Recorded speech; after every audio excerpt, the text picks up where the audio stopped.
Hello everybody, welcome to the way of solution.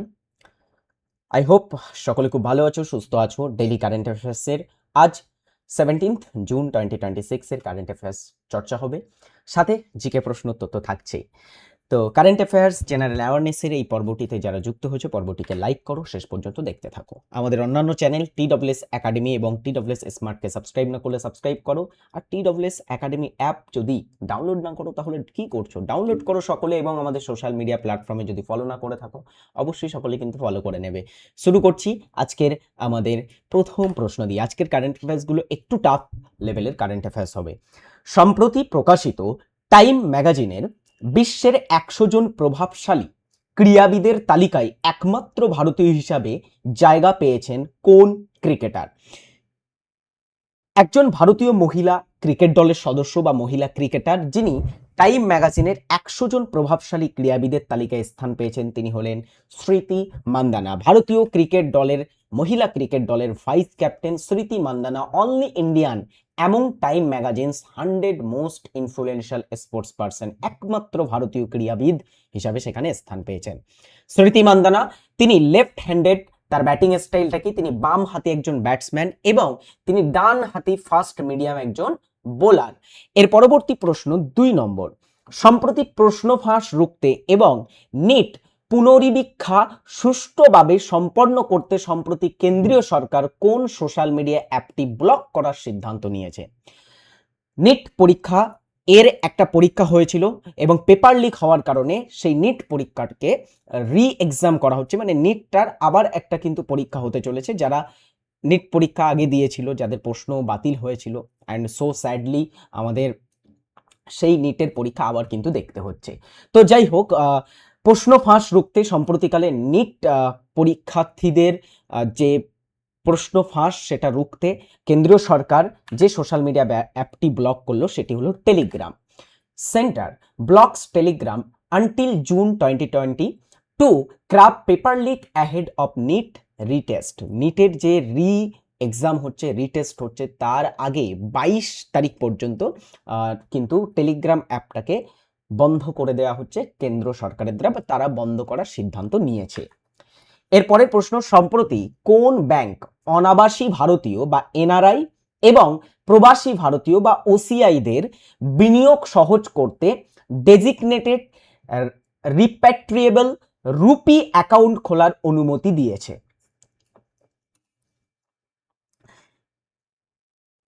দেখো, সম্প্রতি বিশ্বে বিভিন্ন মধ্যপ্রাচ্যের টেনশন থেকে শুরু করে বিভিন্ন কারণবশত ভারতবর্ষে ইনভেস্টমেন্ট কিছুটা হলেও কমে গেছে। সেই কারণে অনাবাসী ভারতীয় এবং প্রবাসী ভারতীয়দের বিনিয়োগ সহজ করতে ডেজিগনেটেড রিপ্যাট্রিয়েবল রুপি অ্যাকাউন্ট খোলার অনুমতি দিয়েছে reserve bank of India. RBI Aegis investment rule for এনআরআইস এবং ওসিআইএস কিসের জন্য পারমিটস করেছে ডেজিগনেটেড রিপ্যাট্রিয়েবল রুপি অ্যাকাউন্টস। মানে কি? মানে হচ্ছে নির্দিষ্ট প্রত্যাবাসনযোগ্য রুপি হিসাবের অনুমতি। ওকে, নেক্সট প্রশ্ন, সম্প্রতি সরকার পাইকারি মূল্য সূচক বা হোলসেল প্রাইস ইন্ডেক্স এর একটি সংশোধিত সিরিজ চালু করেছে, যার নতুন ভিত্তি বছর কত ধরা হয়েছে?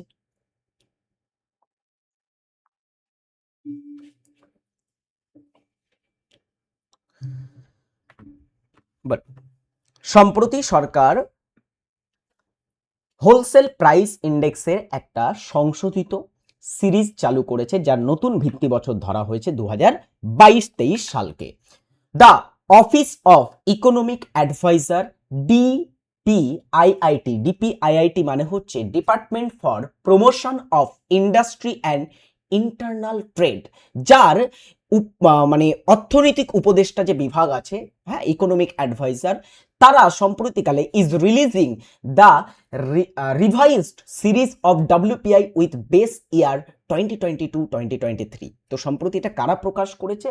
ডিপিআইআই প্রকাশ করেছে, বা ডিপিআইআই এর যে অর্থনৈতিক উপদেষ্টা বিভাগ আছে, অফিস আছে, তারা কিন্তু এটা প্রকাশ করেছে এবং বেস ইয়ার 2022-23কে ধরেছে।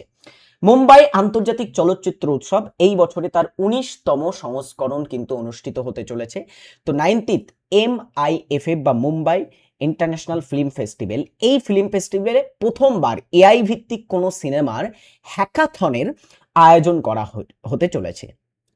হ্যাকাথন মিন্স বলতে পারি আমরা একটা সমারোহ, ঠিক আছে, যেখানে বিভিন্ন টেকনিক্যাল ব্যক্তিরা অংশগ্রহণ করে থাকে যারা তোমার সিনেমাটি পিছনে গুরুত্বপূর্ণ ভূমিকা পালন করেছিল। তো এই ভারতবর্ষের প্রথম এআই ভিত্তিক সিনেমা কোনটা, যেটা মুম্বাই আন্তর্জাতিক চলচ্চিত্র উৎসবে সেটাকে স্ক্রিনিং করা হচ্ছে? রাইট অ্যান্সার হচ্ছে Mumbai through a thousand eyes. দেখো এই বছরে যে 19তম আমাদের মুম্বাই ইন্টারন্যাশনাল ফিল্ম ফেস্টিভ্যাল হচ্ছে to host AI cinema hackathon Mumbai through a thousand eyes, first টাইমের জন্য এটা করা হয়েছে। হ্যাকাথন শব্দটার অর্থ কি? দেখো এটি হলো একটি নিবিড় সহযোগিতামূলক, মানে এটার বাংলা অর্থ আর কি, নিবিড় সহযোগিতামূলক কোনো উদ্ভাবনী আয়োজন যেখানে অংশগ্রহণকারীরা সাধারণ ডেভেলপার, ডিজাইনার যারা ওটার সাথে যুক্ত এবং সংশ্লিষ্ট যারা বিষয়ের বিশেষজ্ঞর দল, তারা কার্যকর সফটওয়্যার, হার্ডওয়্যার কিংবা ব্যবসায়িক প্রোটোটাইপ তৈরি করেন। এটাকে বলা হচ্ছে হ্যাকাথন। অলরাইট, অলরাইট, নেক্সট দেখো, সম্প্রতি কোন দেশের সর্বোচ্চ রাষ্ট্রীয় সম্মাননা order of the white double cross first class এ ভূষিত হলেন প্রধানমন্ত্রী নরেন্দ্র মোদী? প্রধানমন্ত্রী নরেন্দ্র মোদী ভারতের সবথেকে বেশি পরিমাণে, ভারতের প্রাইম মিনিস্টারদের মধ্যে সবথেকে বেশি পরিমাণে কিন্তু বিদেশের সম্মান পেয়েছেন। তো সম্প্রতি তিনি একটা রাষ্ট্র ভিজিট করেছেন, আমরা জানি প্রথমে তিনি ফ্রান্সে গেছিলেন, তারপরে তিনি গেলেন স্লোভাক রিপাবলিক বা স্লোভাকিয়া দেশে। স্লোভাকিয়ায় যাওয়ার পরে তিনি প্রথম ভারতীয় প্রধানমন্ত্রী হয়েছেন। 1993 সালে দেশটি স্বাধীনতা পাওয়ার পরে প্রথম ভারতীয় প্রধানমন্ত্রী হিসাবে সেই দেশটা ভিজিট করলেন এবং সেখানে order of the white double cross, যেটা স্লোভাকিয়ার সবচেয়ে হাইয়েস্ট রাষ্ট্রীয় স্টেট অ্যাওয়ার্ড বা স্টেট অনার, সেটা তিনি পেয়েছেন। তো এখানে রাইট অ্যান্সার অপশান ডি হবে। আচ্ছা, আমরা স্লোভাকিয়ার রাজধানী গতদিনে বলেছিলাম, ব্লাতিস্লাভা হচ্ছে তাদের রাজধানী। Prime minister conferred with the highest national honour of the Slovak Republic, যেটার নাম হচ্ছে order of the white double cross first class. Alright, next questions হচ্ছে এটা। স্যার আজকে এত বড় বড় কোশ্চেন্স কেন? দেখো এই কোশ্চেন্সগুলো এখন একটু বড় বড় হবে, কারণ কারেন্ট অ্যাফেয়ার্সের লেভেল কিন্তু চেঞ্জ হচ্ছে। তো আমাদের কারেন্ট অ্যাফেয়ার্স, আমি এরকমই কারেন্ট অ্যাফেয়ার্স করাই, তোমরা জানো নিশ্চয়ই। ইম্পর্টেন্ট এগুলো সব আমাদের সরকারি রিপোর্ট, সরকারি যে, আমি কিন্তু নিউজ এজেন্সিগুলোর থেকে বেশি সরকারি রিপোর্টগুলোতে বেশি রিলায়েবল, যেখান থেকে তারাও তথ্য নিয়ে থাকে। তো তারা যেখান থেকে তথ্য নিয়ে নিউজ বানায়, আমিও সেখান থেকে তথ্য নিয়ে কারেন্ট অ্যাফেয়ার্স বানাচ্ছি। তো একটু বড় বড় কারেন্ট অ্যাফেয়ার্স পেতে পারো তোমরা। পিক্স ভার্সাই কর্তৃক 2026 সালের বিশ্বের সবচেয়ে সুন্দর বিমানবন্দরের তালিকায়, মানে বিউটিফুল এয়ারপোর্ট বা বিমানবন্দরের তালিকায় কোন ভারতীয় বিমানবন্দরের নাম অন্তর্ভুক্ত হয়েছিল বা হয়েছে সম্প্রতি? সেটি হচ্ছে নাভি মুম্বাই আন্তর্জাতিক বিমানবন্দর, যেটা আদানি যে এয়ারপোর্ট অথরিটি আছে তাদের অধীনে আসে। দ্য নাভি মুম্বাই ইন্টারন্যাশনাল এয়ারপোর্ট এবং সাথে সাথে the terminal 2 of Guwahati Lokpriya Bordoloi international airport have been named among the prestigious Prix Versailles world's most beautiful airport list for 2026। তো পিক্স ভার্সাইয়ের সুন্দরতম যে এয়ারপোর্টের তালিকায় সেটাই স্থান পেয়েছে ভারতের দুটি এয়ারপোর্ট। ফার্স্ট হচ্ছে নাভি মুম্বাই, যে আদানি তাদের কর্তৃক যে তৈরি করা বিমানবন্দরটা আছে, নাভি মুম্বাই এয়ারপোর্ট ইন্টারন্যাশনাল, এবং আরেকটা হচ্ছে গুয়াহাটির লোকপ্রিয় গোপীনাথ বরদৈল ইন্টারন্যাশনাল এয়ারপোর্ট, এটা আসামের গুয়াহাটিতে অবস্থিত। তার টার্মিনাল 2টাকে কিন্তু সুন্দর বা মোস্ট বিউটিফুল এয়ারপোর্টের তালিকায় অন্তর্ভুক্ত করা হয়েছে। তাহলে দুটো স্থান পেয়েছে এই তালিকায় স্থান। জুন 2026 সালে মার্কিন যুক্তরাষ্ট্র ইরানের মধ্যে ঐতিহাসিক শান্তি চুক্তি কোন দেশে স্বাক্ষরিত হবে বলে ঘোষণা করা হয়েছে? দেখো টানা 4 মাস ধরে আমরা দেখছি, মাঝখানে কয়েকদিনের জন্য একটু মানে যুদ্ধবিরতি ছিল, বাট আবার ইরান এবং মার্কিন যুক্তরাষ্ট্রের মধ্যে টেনশন সৃষ্টি হয়েছে। আমরা দেখেছি ফেব্রুয়ারি, মার্চ, এপ্রিলের সময়ে প্রচুর পরিমাণে দুটো দেশের মধ্যে টেনশন কিন্তু হাই হয়ে যায়। মার্কিন যুক্তরাষ্ট্র বিশ্বের সবথেকে, যদি আমরা দেখি, পাওয়ারফুল একটা কান্ট্রি, যার কারণে পুরো বিশ্বের অর্থনীতির কিন্তু আমরা উথাল পুথাল দেখেছি, তাই তো? তো ব্যাপারটা হচ্ছে এই যে মার্কিন যুক্তরাষ্ট্র ইরানের মধ্যে ঐতিহাসিক শান্তি চুক্তি, সেটা হতে চলেছে, এখনো হয়নি, এখন কি হবে সেটা বলা যাচ্ছে না। পরবর্তীতে ডোনাল্ড ট্রাম্প যখন তখন কিন্তু তার মত চেঞ্জ করে ফেলতে পারে। এখন হওয়ার কথা কিন্তু হয়েছে, কোথায় হতে চলেছে? সুইজারল্যান্ডে হতে চলেছে। US Iran peace deal to be signed in Switzerland on June 19।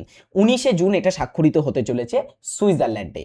ইরানস parliament speaker Mohammad Bagher ঘালিবাফ, যিনি ইরানের পার্লামেন্টের স্পিকার বা অধ্যক্ষ Mohammad Bagher Ghalibaf, who has emerged as the chief negotiator in talks with the United States, তিনি কিন্তু প্রধান মধ্যস্থতাকারী হিসাবে উঠে এসেছেন, যিনি এই ডিলটা করার পিছনে যা তার অবদান সবচেয়ে বেশি। ওকে, নেক্সট, এই ডিলটা আমরাও চাই, হ্যাঁ আমরাও চাই, এর কারণে ভারতের অর্থনীতিতেও প্রচুর পরিমাণে প্রভাব পড়েছে, তোমরা জানো নিশ্চয়ই, এবং যুদ্ধ আমরা কিন্তু কেউই চাই না, তাই তো?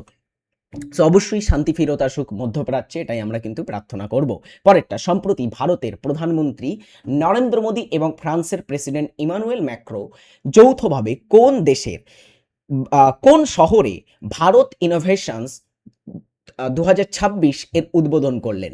রিসেন্টলি প্রধানমন্ত্রী নরেন্দ্র মোদী 14 থেকে 16 তারিখের মধ্যে তিনি ফ্রান্সে ছিলেন, এবং ফ্রান্স ভিজিটের সময় তিনি ডিয়ার স্টুডেন্টস ইমানুয়েল ম্যাক্রো, যিনি ফ্রান্সের প্রেসিডেন্ট, তার সাথে মিলে ভারত ইনোভেশনস, হ্যাঁ বলে একটা বিশেষ উদ্যোগ চালু করলেন বা উদ্বোধন করলেন, সেটা হচ্ছে নিস শহরে। দেখো, prime minister of India Shri Narendra Modi and France president Emmanuel Macron inaugurates Bharat innovates 2026, তারা দুজনে এটা উদ্বোধন করলেন। Strengthening Indo French deep tech alliance, Bharat এবং ফ্রান্সের মধ্যে যে গভীর প্রযুক্তিগত বা ডিপ টেক যে অ্যালায়েন্স আছে, সংযুক্তি আছে, সেটাকে আরো শক্তিশালী করতে এই ডিলটা সম্প্রতিকালে বা এই ইনোভেটার্সটা সম্প্রতিকালে উদ্বোধন করা হলো। ঠিক আছে, নেক্সট, পরের আমরা কোশ্চেন্সে যাব। আমাদের জিকে এখানে কারেন্ট অ্যাফেয়ার্স আজকে এত দূরই আমরা আলোচনা করব। চলো আমরা 10টা গুরুত্বপূর্ণ জিকে দ্রুত একটু আলোচনা করে ফেলি। ঠিক আছে, ফার্স্ট কোশ্চেন্স স্ক্রিনে দেওয়া হচ্ছে। TWS একাডেমি অ্যাপে বিভিন্ন ব্যাচ চলছে, তোমরা ব্যাচে যারা অ্যাডমিশন নিতে চাও অবশ্যই কিন্তু চেক আউট করতে পারো আমাদের অ্যাপ। অলরাইট, নেক্সট, তামিল নববর্ষ কি নামে পরিচিত? প্রথম আমাদের আজকের জিকে প্রশ্ন, সকলে স্ট্যাটিক জিকের একটা দারুণ প্রশ্ন, এটা নববর্ষ থেকে প্রশ্ন আসে। ভারতবর্ষের বিভিন্ন রাজ্যে আমরা দেখতে পাই বিভিন্ন সময়ে বিভিন্নভাবে কিন্তু নববর্ষ পালন করা হয়। তো ভারতবর্ষের তামিলনাড়ু রাজ্য একদমই দক্ষিণের রাজ্য, সেখানে তামিল নববর্ষ হিসাবে কোনটাকে পালন করা হয়? পাথান্ডুকে পালন করা হয়। আচ্ছা, পাথান্ডুকে আরেকটা অন্য নামে ডাকা হয়, সেটা হচ্ছে ভার্সু বর্ষু, এক মিনিট, এটার আরেকটা নাম আছে, কি জানো? ভার্সু পিরাপ্পু নামেও এটা পরিচিত। আচ্ছা, এরপর দেখো ওনাম। ওনাম একটা ফেস্টিভ্যাল। ওনাম ফেস্টিভ্যাল কোথায় পালিত হয়ে থাকে? ওনাম হচ্ছে কেরালাম রাজ্যের একটা ফেস্টিভ্যাল, এটা কেরালার একটা উৎসব। আচ্ছা, আরেকটা হচ্ছে পোঙ্গল। পোঙ্গলটা কোথাকার উৎসব? বলে ফেলো, এটা কিন্তু তামিলনাড়ুর একটা উৎসব। এবারে এই দুটো উৎসবের মধ্যে কিন্তু একটা সিমিলারিটি আছে। কি সিমিলারিটি? দুটোই হচ্ছে ফসল কাটার উৎসব, হারভেস্টিং ফেস্টিভ্যাল। হ্যাঁ, এটা হারভেস্ট ফেস্টিভ্যাল, যখন ফসল হারভেস্ট করা হয় তখন এই ফেস্টিভ্যালটা পালন করা হয়। তাহলে লিখে ফেলো, ফসল কাটার উৎসব এই দুটি। নেক্সট, পরেরটা জেনে রাখো, বৈশাখী। বৈশাখী কোথাকার উৎসব? বৈশাখীটাও একটা নববর্ষ। বৈশাখীটা অনেকে বলবে স্যার পশ্চিমবঙ্গের নববর্ষ। না, পশ্চিমবঙ্গের নববর্ষ কি? পহেলা বৈশাখ। বৈশাখীটা হচ্ছে পাঞ্জাব হরিয়ানার নববর্ষ, পাঞ্জাব হরিয়ানা এবং দিল্লি অঞ্চলের নববর্ষ হিসাবে পালিত হয়ে থাকে বৈশাখী। স্যার কেরালার কি কোনো নববর্ষ নেই? কেরালার নববর্ষ আছে, যেটাকে আমরা বিশু বলে থাকি। বিশু হচ্ছে কোথাকার নববর্ষ? কেরালার। বাঙালিদের নববর্ষ কি আছে? বাঙালিদের নববর্ষ হচ্ছে পহেলা বৈশাখ, বৈশাখ মাসের ফার্স্ট দিনে আমরা পালন করি। কিন্তু ভারতবর্ষের বেশিরভাগ রাজ্যে নববর্ষ দিবস পালন করা হয় চৈত্র মাসের 1 তারিখে। হ্যাঁ, ভারতের জাতীয় ক্যালেন্ডারে প্রথম মাস কিন্তু চৈত্র, বাট আমরা কিন্তু পালন করে থাকি বৈশাখ মাসকে অ্যাজ এ নববর্ষ হিসাবে। পৃথিবীর নিরক্ষীয় অঞ্চল থেকে কোনো বস্তুকে মেরুর দিকে নিয়ে গেলে বস্তুটির কি হয়? ভর বাড়ে। ভর এবং ওজন দুই পরিবর্তন হয়। ওজন বাড়ে নাকি ওজন কমে? প্রথমে বলে রাখি, ভর, তুমি কোনো বস্তুকে যেখানেই নিয়ে যাও না কেন, ভর অপরিবর্তনীয়। তুমি যদি চাঁদে নিয়ে যাও তাও পরিবর্তনীয়। ভর মানে হচ্ছে টোটাল নাম্বার অফ মাস, একটা অ্যাটমের ভিতরে, একটা পদার্থের ভিতরে কতটা পদার্থ আছে, হ্যাঁ, একটা বস্তুর ভিতরে কতটা পদার্থ আছে, সেটা হচ্ছে টোটাল নাম্বার অফ মাস বা ভর। এটা ভর অপরিবর্তনীয়। কিন্তু ওজনটাকে আমরা বলতে পারি ভার। ভার depends on the gravitational force. যেখানে গ্র্যাভিটি বেশি হবে সেখানে বস্তুর ওজন বেশি হবে, যেখানে গ্র্যাভিটি কম হবে সেখানে বস্তুর ওজন কম হবে। তাহলে এখানে ভর এবং ওজন কি দুই পরিবর্তন হয়? কখনোই নয়। ওজন বাড়ে এটা সঠিক হবে। এবারে একটা প্রশ্ন থেকেই যেতে পারে, স্যার নিরক্ষীয় অঞ্চলে ওজন বাড়বে না, মেরুতে গেলে কেন ওজন বাড়বে? বিকজ মেরু অঞ্চলে, ডিয়ার স্টুডেন্টস, কি মেরু অঞ্চলটা কিন্তু অনেকটা চ্যাপ্টা প্রকৃতির, তাই মেরু অঞ্চলে অভিকর্ষজ ত্বরণের মান অনেক বেশি হয় rather than, dear students, the equator, হ্যাঁ, নিরক্ষীয় অঞ্চল। আচ্ছা, আমরা যদি পৃথিবীর একদমই কেন্দ্রে যাই, পৃথিবীর কেন্দ্র, যেটাকে কেন্দ্রমণ্ডল বলা হচ্ছে, পৃথিবীর অভ্যন্তরে, সেখানে মনে রাখবে কোনো বস্তুর ওজন কিন্তু শূন্য হবে, ঠিক আছে, শূন্য। মুঘল সম্রাট ড্যাশ আলমগীর নামে পরিচিত ছিলেন? কোন মুঘল সম্রাট আলমগীর নামে পরিচিত ছিলেন?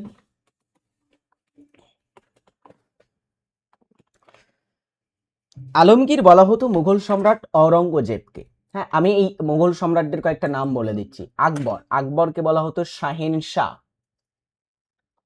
শাহেনশাহ, তাই তো? আচ্ছা, জালালউদ্দিন মোহাম্মদ শাহেনশাহ, তার প্রকৃত নাম হচ্ছে জালালউদ্দিন মোহাম্মদ। শাহজাহানের প্রকৃত নাম কি জানো? শাহজাহানের প্রকৃত নাম হচ্ছে খুররম। তো খুররম নামেও তিনি পরিচিত ছিলেন। আর জাহাঙ্গীরের প্রকৃত নাম হচ্ছে নুরুদ্দিন মোহাম্মদ সেলিম বা যুবরাজ সেলিম। এইবারে দেখো, এখানে ঔরঙ্গজেব ইনি ছিলেন আলমগীর। এছাড়া ঔরঙ্গজেবের আরেকটা নাম আছে। ঔরঙ্গজেবকে আমরা কি বলি?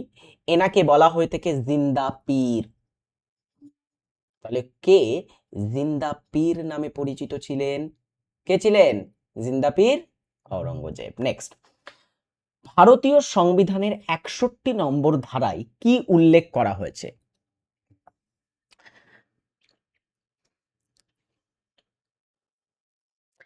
61 ধারা। প্রথমে বলা হচ্ছে উপরাষ্ট্রপতির শপথ। বলো তো দেখি, উপরাষ্ট্রপতির শপথটা কে করায়? রাষ্ট্রপতি তার শপথ করায়। কোন ধারা অনুসারে? ধারা 69, 69 নম্বর ধারা ভারতের সংবিধান, সেটা অনুসারে উপরাষ্ট্রপতিকে শপথ বাক্য পাঠ করান কে? রাষ্ট্রপতি। আচ্ছা, রাষ্ট্রপতির ইমপিচমেন্ট 61 ধারা, এটা সঠিক। রাষ্ট্রপতির শপথ হচ্ছে 7 ধারা। আচ্ছা, রাষ্ট্রপতির শপথটা কে করান? রাষ্ট্রপতির শপথ বাক্য পাঠ করান সুপ্রিম কোর্টের প্রধান বিচারপতি। রাষ্ট্রপতির পুনর্নির্বাচন, রাষ্ট্রপতি নির্বাচন আছে 55 ধারাতে, বাট পুনর্নির্বাচন আছে 57 ধারাতে। এই হচ্ছে আমাদের ভারতের সংবিধানের কয়েকটা আর্টিকেল, জেনে রাখতে হবে। আচ্ছা, ইমপিচমেন্টের কথা বলছি। ইমপিচমেন্ট মানে পদচ্যুত করা। তো রাষ্ট্রপতির পদচ্যুত বা ইমপিচমেন্ট প্রক্রিয়া আমরা কোথায় শুরু করতে পারি বলো তো দেখি? কোন স্থানে শুরু করতে পারি? মনে রাখবে, সংসদের যে কোনো কক্ষে কিন্তু রাষ্ট্রপতির ইমপিচমেন্ট প্রক্রিয়া শুরু করা যায়। ইটস মিন, আমাদের ভারতের রাষ্ট্রপতিকে পদচ্যুত করতে পারে কে? সংসদ করতে পারে, তাই না? পরীক্ষায় প্রশ্ন থাকতে পারে এটা থেকে, দারুণ ইম্পর্টেন্ট। সবগুলোই থেকেই প্রশ্ন হতে পারে যে কোনো ধরনের। ভারতের প্রথম ওপেনলি কোয়ার, কোয়ার মানে কি? এলজিবিটি কিউ আছে। এলজিবিটিকিউ মানে কি? এল মানে হচ্ছে লেসবিয়ান। আচ্ছা, জি মানে কি? আমি এগুলোর মানে বলছি না, তোমরা জেনে নেবে। জি মানে হচ্ছে গে, বি মানে কি? বাইসেক্সুয়াল, টি মানে ট্রান্সজেন্ডার, আর কিউ মানে হচ্ছে কোয়ার, ঠিক আছে? মানে যারা একটু কোয়ার মানে বুঝতে পারছো, কেউ মেয়ে আছে, ছেলে মেয়ে আচরণ বা এই ধরনের আর কি, ওপেনলি কোয়ার বলা হয়। তো যাই হোক, এইগুলোকে একত্রে আমরা বলে থাকি, এরা হচ্ছে বিশেষ কয়েকটা জেন্ডারের, মানে মেল ফিমেলের বাইরেও কয়েকটা জেন্ডার থাকে, সেটাকে আমরা এলজিবিটি কিউ বলে থাকি, ঠিক আছে? যাই হোক, জিবিটি কিউ, যাই হোক। এখানে প্রথম ভারতবর্ষের ইতিহাসে এলজিবিটি কিউ সদস্য হলেন কে? মেনকা গুরুস্বামী।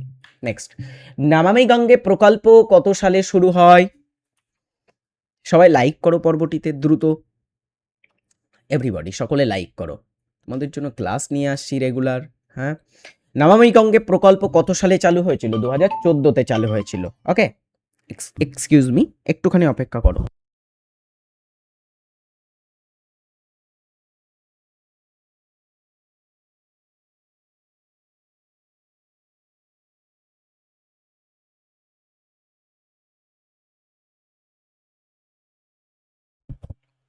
ওকে, কোন মৌলের সর্বশেষ কক্ষপথে উপস্থিত ইলেকট্রনগুলোকে কি বলা হয়? একটা মৌলের সর্বশেষ কক্ষপথে যতগুলো ইলেকট্রন আছে এবং যতগুলো ইলেকট্রন বর্জন এবং গ্রহণের মাধ্যমে সেই মৌলটা তোমার তার যে বাইরের কক্ষপথ সেটা ফুলফিল হবে বা সেটা নোবেল গ্যাসের যে যোজ্যতা সেটা অর্জন করবে, নোবেল গ্যাসের যে ইলেকট্রন বিন্যাস সেটা অর্জন করবে, সেই ব্যাপারটাকে আমরা বলে থাকি যোজ্যতা। তো এটাকে আমরা যোজ্যতা ইলেকট্রন বলবো। বাইরের কক্ষপথে যে ইলেকট্রনগুলো থাকবে সেটা মানে বাড়ানো বা কমানো ইত্যাদির মাধ্যমে কিন্তু আমরা দেখতে পাই তোমার হচ্ছে একটা পরমাণুর বাইরের কক্ষপথটাকে ফুলফিল করা হয়। এরপরেরটা, ডিআরডিওর সদর দপ্তর কোথায় আছে? Defence research and development organisation. ভারতীয় সেনাবাহিনীকে প্রচুর কিন্তু বিভিন্ন ডিফেন্স ইকুইপমেন্ট দিয়ে সাহায্য করে থাকে, তাই তো? সেই ডিআরডিও তারা ডিফেন্স ইকুইপমেন্ট নিয়ে রিসার্চ করে থাকে, প্রচুর আমাদের ভারতবর্ষের মিসাইল, ড্রোন, বিভিন্ন এয়ারক্রাফটের পার্টস ইত্যাদি কিন্তু তৈরি করে থাকে। সেই ডিআরডিওর সদর দপ্তর কোথায় অবস্থিত? এই দিল্লিতে আছে। এটা ভুল আছে, এটা হ্যাঁ, দিল্লিতে আছে ডিআরডিও সদর দপ্তর। এর বর্তমান চেয়ারম্যানের নাম জেনে রাখো। চেয়ারম্যানের নাম হচ্ছে সমীর কামাত বা সমীর ভি কামাত। নেক্সট প্রশ্ন, 1913 সালে আমেরিকার সান ফ্রান্সিসকোতে কোন দল প্রতিষ্ঠিত হয়?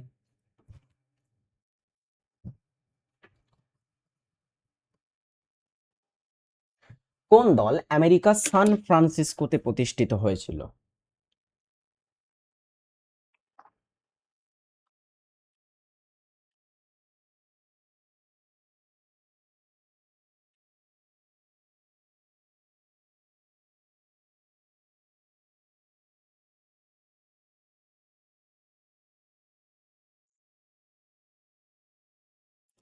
আমেরিকার সান ফ্রান্সিসকো শহরে প্রতিষ্ঠিত হয়েছিল গদর পার্টি। প্রতিষ্ঠাতা কে ছিলেন?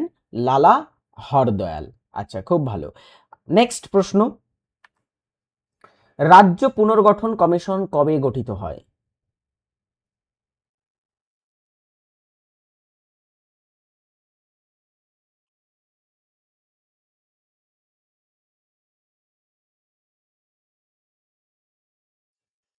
রাজ্য পুনর্গঠন কমিশন গঠিত হয়েছিল 1953 সালে, 1953-তে, এবং তাদের রিপোর্ট অনুসারে 1956-তে প্রথম রাজ্য পুনর্গঠন করা হয়। একটা বাড়ির কাজ দিয়ে রাখি, প্রাপ্তবয়স্ক মানবদেহের কোন অংশে লোহিত রক্তকণিকা গঠিত হয়? কমেন্ট বক্সে জানাবে। এটা তোমাদের একটা বাড়ির কাজ দেওয়া রইলো। ভালো থাকবে, সুস্থ থাকবে। নেক্সট পর্বে দেখা হচ্ছে নতুন আরো একটা কারেন্ট অ্যাফেয়ার্সের দুর্দান্ত পর্ব নিয়ে। আজকের পর্বের কোশ্চেন্সগুলো কিন্তু দুর্দান্ত ছিল, আশা করব পর্বটি খুব ভালো লেগেছে। একটু টাফ কারেন্ট অ্যাফেয়ার্স আজকাল একটু আসবে, আমাদের প্র্যাকটিস করছি আমরা। টাফ কারেন্ট অ্যাফেয়ার্স দুটো একটা থাকবে, কোনো অসুবিধা নয়। আমরা সমস্ত ধরনের কারেন্ট অ্যাফেয়ার্স জেনে রাখবো এবং কারেন্ট অ্যাফেয়ার্সের পিডিএফ বা কেউ যদি পারচেস করতে চাও, TWS একাডেমি অ্যাপে তোমরা গিয়ে কিন্তু পারচেস করতে পারো কারেন্ট অ্যাফেয়ার্সের পিডিএফ। তুমি নমিনিয়াল একটা ফিস পে করলে মান্থলি কারেন্ট অ্যাফেয়ার্সের সম্পূর্ণ পিডিএফ ডিটেলস সব কিছু পেয়ে যাবে। ভালো থাকবে, সুস্থ থাকবে। Thank you.